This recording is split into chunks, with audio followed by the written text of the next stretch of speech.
Mr. President, I am pleased to bring warm greetings from the Government of Trinidad and Tobago and reiterate the commitment of my country to the promotion of social justice. I wish to firstly commend the Director General for his report on a renewed social contract. Not only was the report comprehensive and thorough, it will undoubtedly help to spark a conversation and initiate action around reshaping the social contract. In the words of Aristotle, "For man, when perfected, is the best of animals, but when separated from law and justice, he is the worst of all."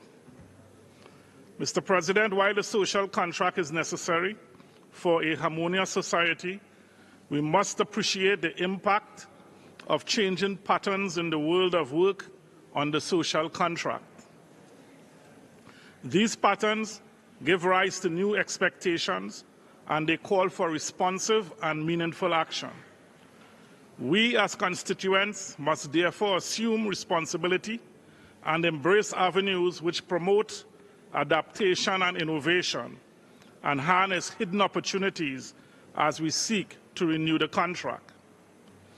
The report emphasizes that it is not possible to achieve sustainable development without decent work.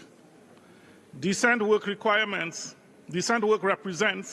the most effective instrument for improving the living conditions of workers and for reaping the benefits of material and social progress.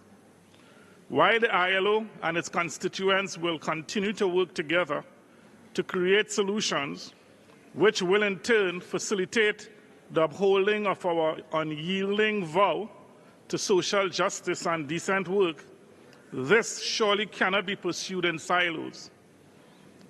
Collaboration among multilateral partners will help us to address the more complex challenges mentioned in the report, including climate change, income insecurities, inequalities, underemployment, and unemployment, and the slow progress of the Sustainable Development Agenda.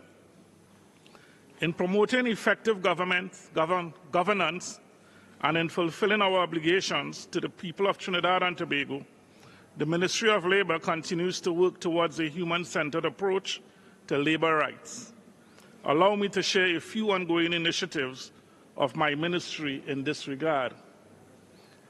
With a view towards the prevention and the elimination of child labour, this government continues to engage with private and public stakeholders in the development of light and hazardous work lists.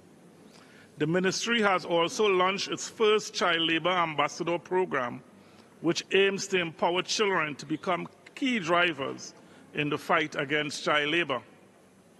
The ministry has launched also a campaign across all media channels geared towards sensitizing workers and employees and employers of the new national minimum wage increase, which became effective in January of 2024.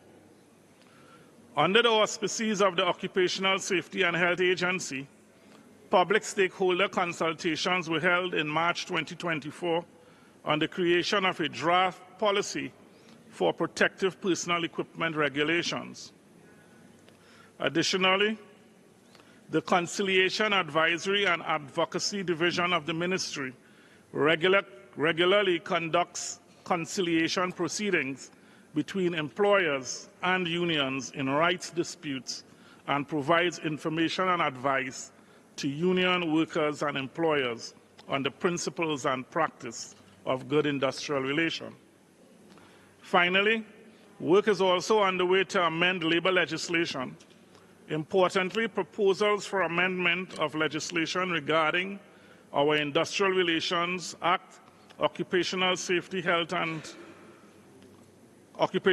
and Safety Act, retrenchment and severance benefits, and the recruiting of workers are before the Cabinet for consideration. In closing, I also wish to reaffirm the commitment of Trinidad and Tobago to the principles of the ILO and to a renewed social contract.